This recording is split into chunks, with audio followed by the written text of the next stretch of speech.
자, 오늘은 오늘 본문의 말씀을 통해서 영적 대결이라는 제목으로 말씀을 나누겠습니다. 이 복음서는 여러분들이 잘 아는 것처럼 예수님의 생애를 다루고 있죠.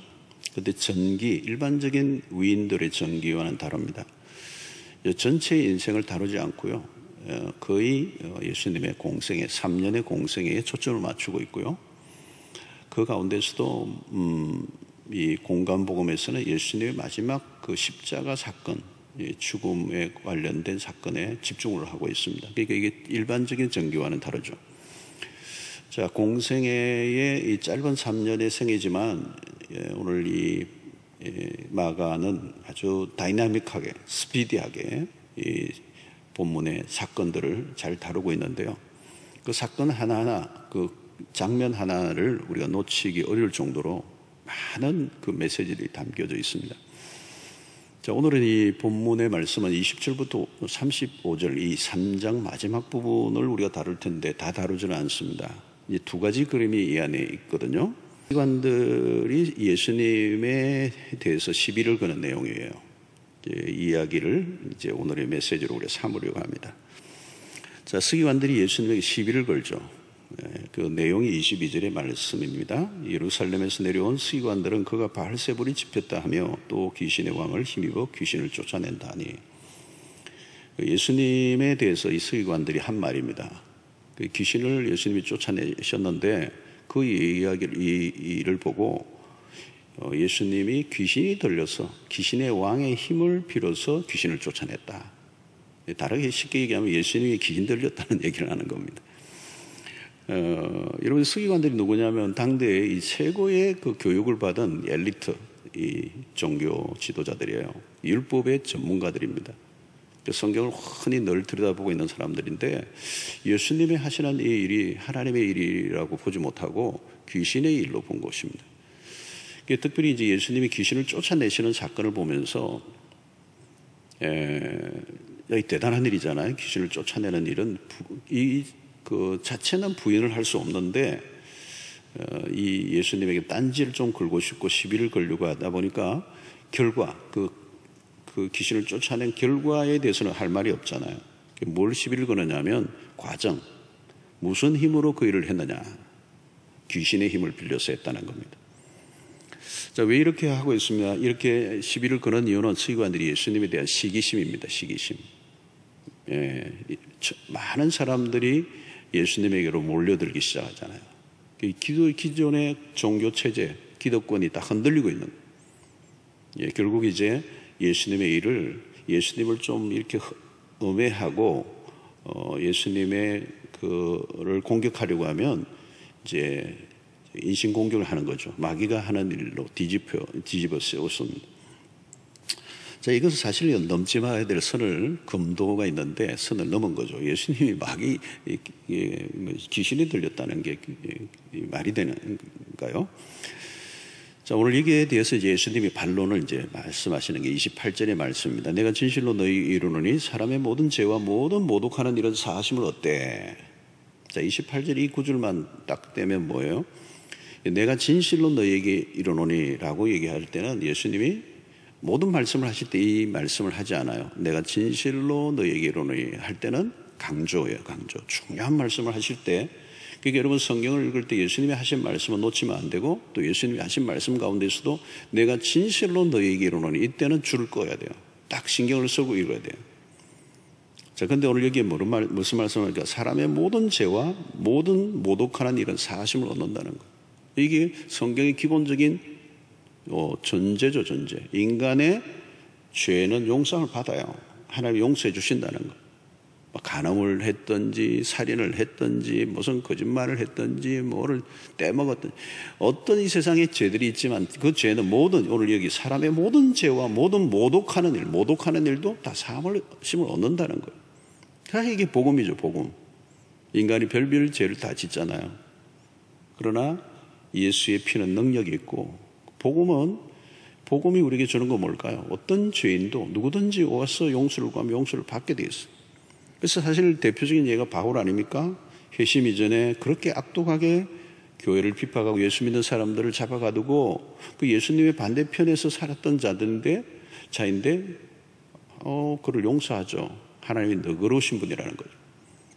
자, 근데 오늘 28절 다음의 구절이 중요하죠. 29절 30절이죠.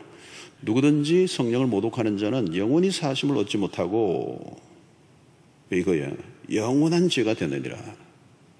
누구든지 성령을 모독하는 자는 영원히 사하심을 얻지 못한다. 자, 아주 섬찟한 말씀이에요.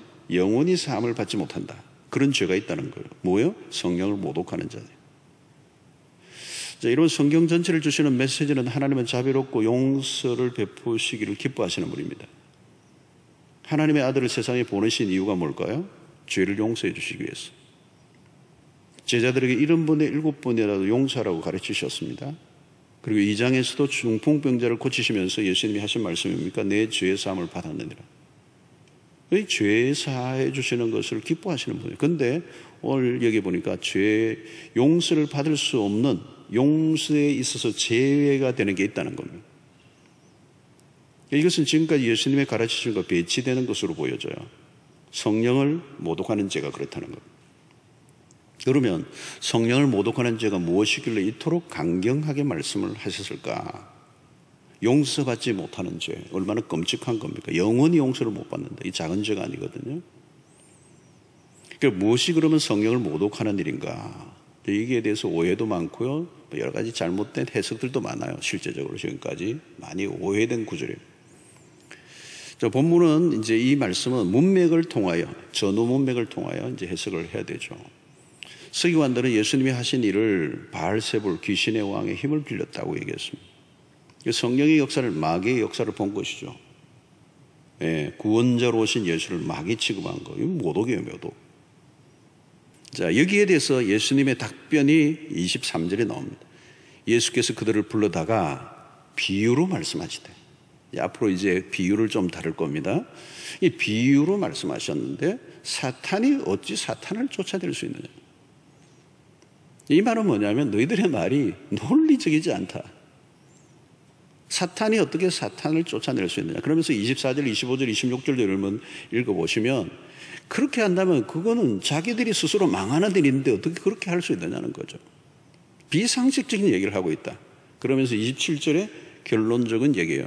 사람이 먼저 강한 자를 결박하지 않고는 그 강한 자의 집에 들어가 세간을 강탈하지 못하리니 결박한 후에야 그 집을 강탈하리라. 이제 영적인 어떤 대결에 관한 얘기를 하는 거예요.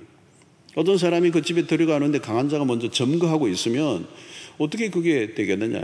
더 강한 자가 들어가서 그를 점거를 해야, 나서 그래야 그 집에 이제 들어가서 살 수가 있는 거잖아요. 자, 그러니까 이 비유를 통해 주님이 주시고자 하는 핵심 뭐냐면, 예수님이 귀신을 내쫓아내는 것은 무엇을 의미합니까? 귀신보다 강하신 분이라는 거죠. 예, 그 집안에 이미 예수 그리스도가 오기 전에 사람들의 심령 안에는 마귀가 다 점령하고 있는 거. 그런데 예수 그리스도가 오심으로 인하여 그 예수 그리스도 오기 전에 마귀 노릇, 주인 노릇 하던 그 마귀들을 예수 그리스도 오심으로 이제 내어 쫓는 거죠. 더 강한 자의 존재가 오셔서 이제 그것을 몰아내시고 이제 새로운 주인이 오셨다는 걸 얘기하는 거예요. 여러분, 마귀가 주로 하는 일이 뭡니까? 사람들을 자기의 휘하에 집어넣어서 부리는 겁니다. 마귀가 막 부리는 거예요. 사람들이 마귀의 종노릇하고 살아가는 거죠. 왜 종노릇하죠? 마귀가 강하니까요. 여러분, 예수님의 그 오시기 이전에, 하나님의 나라가 임하기 전에 이 세상의 모든 주관자가 마귀잖아요. 사람들의 영혼을 유린하고 지배하고 사로잡고, 그래서 모든 생각과 의지와 행동까지도 장악을 하는 그런 모습을 오늘 여기에 비유를 통해서 가르쳐 주신 거죠. 자기가 살고 싶은 삶을 살지 못하는 겁니다. 여러분, 귀신이 들리면 어때요? 자신이 살고 싶은 자유를 다 빼앗겨요. 여러분, 귀신 들린 사람들이 집에 가봤습니까? 진짜 막 귀신 막 뒤집힌 사람들 보십시오. 집이 아니에요, 그게. 귀신집이지. 막 어지럽고 정신없고 그냥 막 불결하고 냄새나고 제대로 물건이 제자리에 있는 게 하나도 없고 다 뒤집혀져 있고, 그야말로 귀신집이에요. 귀신이 사는 집이에요. 그 사람이 사는 집이 아니에요. 모든 게 망가지고 깨어지고 무너지고. 여러분, 마귀가요, 그 눈과 귀를 다 막아버려요. 왜 막죠? 자기가 컨트롤하기 위해서. 그래서 다른 사람이 무슨 얘기를 해도 그 말이 안 들어가요. 귀신이, 마귀가 귀를 막아버렸기 때문에. 그리고 귀신이 들려주는 소리를 듣는 거죠. 그러면 어때요? 극단적인 행동도 막 하는 거예요. 너 죽으라! 그러더니 막 귀신이 그냥 기다대고 막 죽으라! 너는 죽어야 돼! 살 필요가 없어! 뛰어내려! 막 그냥 끝장내! 막 이러는 거죠. 아, 무섭죠, 여러분. 귀신 들린 사람들은 자기가 그 귀신을 좋아하지 않아요. 근데 쫓아낼 힘이 없는 것입니다. 오늘 본문 앞에서 예수님의 제자들이 소개되고 있잖아요. 여러분, 지난주 우리가 살펴봤는데 제자들의 이름이 나왔는데 거기에 마지막에 19절에 가룟유다가 나오잖아요. 그는 예수를 판 자라. 그죠? 그는 예수를 판 자라 그랬어요. 어떻게 제자가 스승을 은 30에 팔 수 있습니까? 그건 안 되는 거잖아요, 여러분. 근데 요한이 구체적으로 설명해줘요. 요한복음 13장 27절을 보면 조각을 받은 후 곧 사탄이 그 속에 들어간지라. 이미 이에 예수께서 유다에게 이르시되 내가 하는 일을 속히 하라. 예수님이 보신 거다. 그리고 요한이 그걸 지켜보고 지금 이걸 쓰고 있는 거잖아요. 그러니까 조각을 받는 후에 곧 사탄이 그 속에 들어가 버려요. 사탄이 유다 안에 들어가 역사한 거죠. 유다는 그걸 적극적으로 거부하지 않았습니다. 어느 순간 마귀가 가룟유다를 사로잡고 있는 거거든요. 뒤집어 씌웠다고 그러죠. 얘기하죠. 스승을 배반하는 일이 일반적인 얘기 아니에요. 제자가 스승을 배반할 수 없어요. 근데 왜 배반해요? 지가 하는 게 아니에요. 악령이 역사하는 거예요. 정상적인 사람은 그렇게 할 수 없는데 그렇게 하게 만들어요. 종교 지도자들이 로마의 정치 지도자들과 야합을 해서 예수를 십자가에 못 박아 죽이는 일은 그냥 일어난 일이 아니에요. 거대한 영적인 그 힘의 세력들이 그 정치, 로마의 그 정치 그 지도자들 안에, 그 종교 지도자들 안에 그 모든 야합과 의기투합 속에 마귀가 배후에서 주도하는 영적인 근원이 되어 있는 거예요. 여러분, 그리스도는 누구이십니까? 이미 앞서 예수님은 마귀의 시험을 이기셨어요. 시험 40일 금식 이후에 마귀의 시험에 승리하셔. 이게 상징적이에요. 이어 귀신 들린 자들을 쫓아내시고. 이 무엇을 의미합니까? 더 이상 마귀가 왕노릇 할 수 없다는 게 이제 예수 그리스도가 오심으로 새로운 시대가 온 거예요. 그리스도가 오기 전까지만 해도 마귀가 대장 노릇했다는 거예요. 여러분, 에베소서 2장 2절에 바울이 뭐라고 얘기합니까? 그때에 너희는 그 가운데서 행하여 이 세상 풍조를 따르고 공중의 권세 잡은 자를 따랐으니, 공중이라는 말은 이 에어를 말하는 게 아니고 세상을 말하는 겁니다. 공중의 권세 잡은 자를 따랐으니 곧 지금 불순종의 아들들 가운데서 역사하는 영이라. 불순종의 아들들 가운데서 역사하는 영이라. 지금도 이전에도 마찬가지고 지금도 불순종의 아들들 가운데 역사하는 거예요. 여러분, 사람들은 공중의 권세 잡은 자를 따라다니는 거예요. 지금 모든 사람들이 마귀의 앞에 꼼짝을 못합니다. 예수님의 공생의 동안에도 마귀는 다양한 방식으로 공격하죠. 방해했죠. 결국은 예수를 십자가에 못 박아 죽이는 일까지 마귀는 그 속에 몰아치운 거죠. 그래서 사실은 예수님의 십자가 사건, 죽으신 사건은 로마의 그런 정치 지도자들과 그리고 종교 지도자들의 그리고 백성들이 소리를 치며 그 모든 합작이에요, 합작. 그 마귀의 그 거대한 그 힘의 실체들이 이 일을 이루어내어서 예수를 십자가에 못 박아 십자가에 매단 거예요. 그게 뭡니까? 마귀의 판정성으로 끝난 것처럼 보이는 사건이에요, 겉으로 보면. 그러나 사흘 만에 그리스도께서 다시 살아나심으로 그 마귀의 모든 권세를 이제 무찌르시는, 마귀의 머리를 깨뜨리시는 창세기 3장 15절의 말씀이 이루어지는 거예요. 그래서 더 이상 부활의 예수를 이길 존재가 없어요. 죽음까지도 몰아내어서 마귀가 예수를 죽이려고 했지만 다시 살아나신 그리스도를 이제 이길 자가 없어요. 그래서 마태복음 12장 28절, 그러나 내가 하나님의 성령을 힘입어 귀신을 쫓아내는 것이면 하나님의 나라가 이미 already 너희에게 임하였느니라. 예수님은 귀신의 힘을 얻어서 귀신을 쫓아낸 게 아니라 성령을 힘입어 귀신을 쫓아내죠. 이제 하나님의 나라가 임했다. 귀신이 쫓겨나고 병든 자들이 나음을 입었다.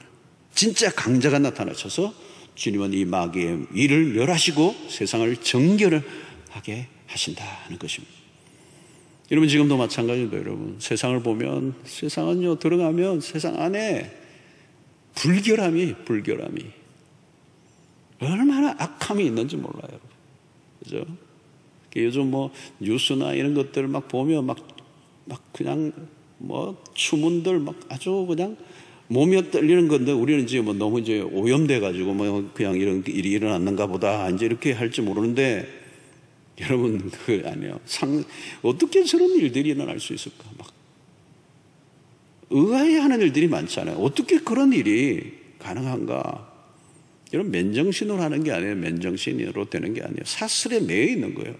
이 어둠의 영의 지배를 받는 무엇인가에 홀려 있는. 여러분 마귀 우리가 그리스도로 채워지지 않은 마음으로 있으면 마귀가 우리의 마음을 쑥대밭으로 만들어 놓을 수가 있어요. 그리스도가 우리 안에 충만히 거하셔야 마귀가 얼씬도 할 수 없어요. 마귀가 사람들의 마음을 오늘 또 빼앗아 갑니다. 강탈해 갑니다. 여러분 사람들이 이상한 것에 막 마음이 빼앗기고요. 그럼 마귀에게 틈을 주는 겁니다. 잠깐이라도 엉뚱한 것에 관심을 쏟아보십시오. 마귀가 그걸 이용해요. 처음부터 내가 이상한 것에 사로잡히려고 작정한 사람은 없어요. 그런데 마귀의 유혹을 내가 조금씩 허락하기 시작할 때, 그죠? 여러분 입구, 초입이 여러분 집으로 치면 입구에서 출입구에서 막아야 돼요. 출입구에서 이게 중요한 겁니다.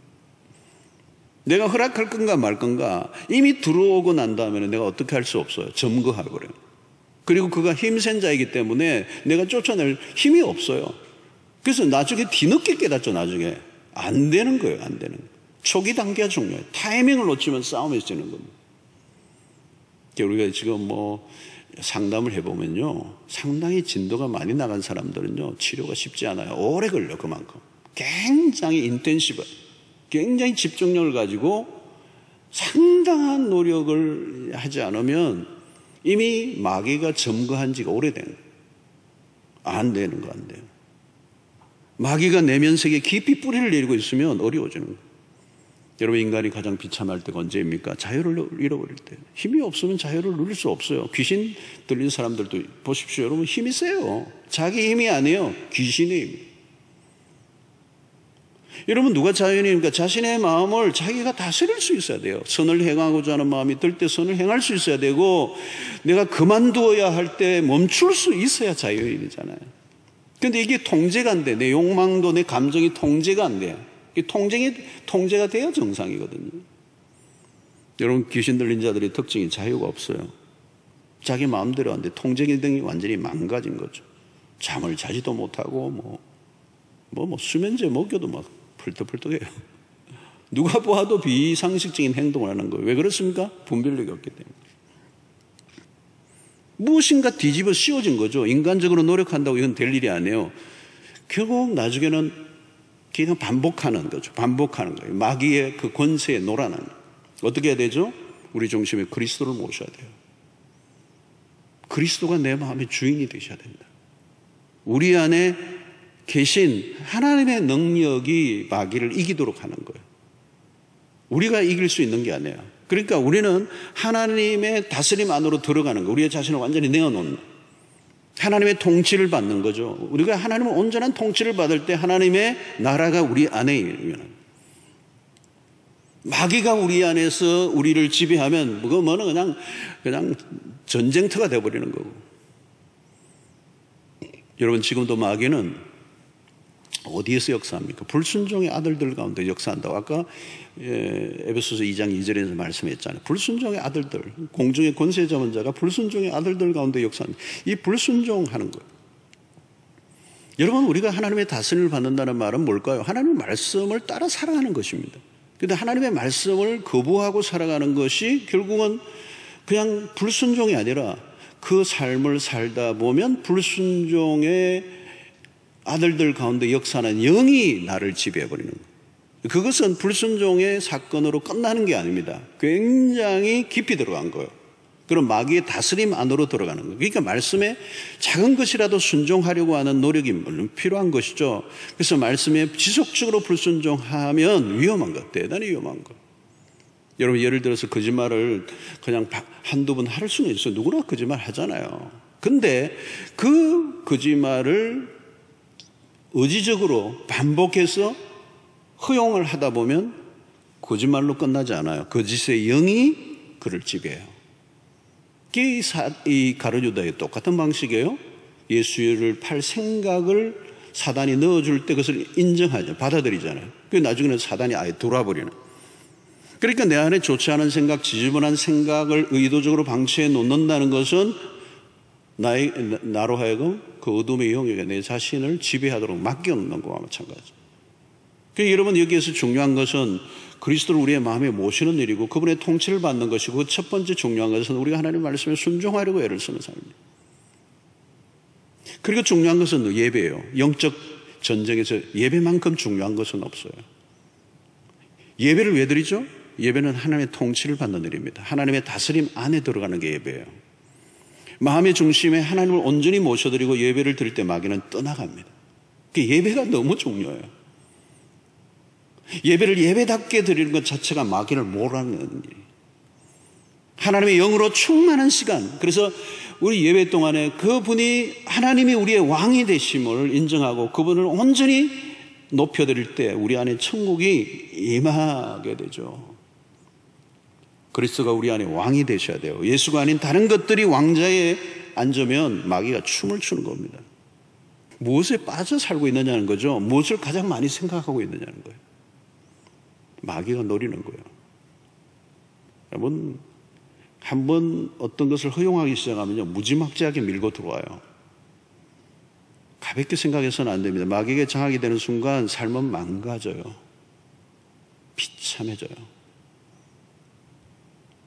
그리스도가 왕으로 다스리실 때만 천국이 임하는 것입니다. 사탄이 귀에다 대고 너가 이것을 가져야 행복할 것이라고 속삭일 때 아니야 나는 이미 하나님으로 충분해 이 선포를 할 수 있어요. 근데 마귀가 들려주는 그 속삭이는 소리에 귀를 기울이고 따라가다 보면 지배를 당하고 사로잡히고 홀린 듯. 성도 여러분 신앙생활을 가볍게 여기지 마십시오.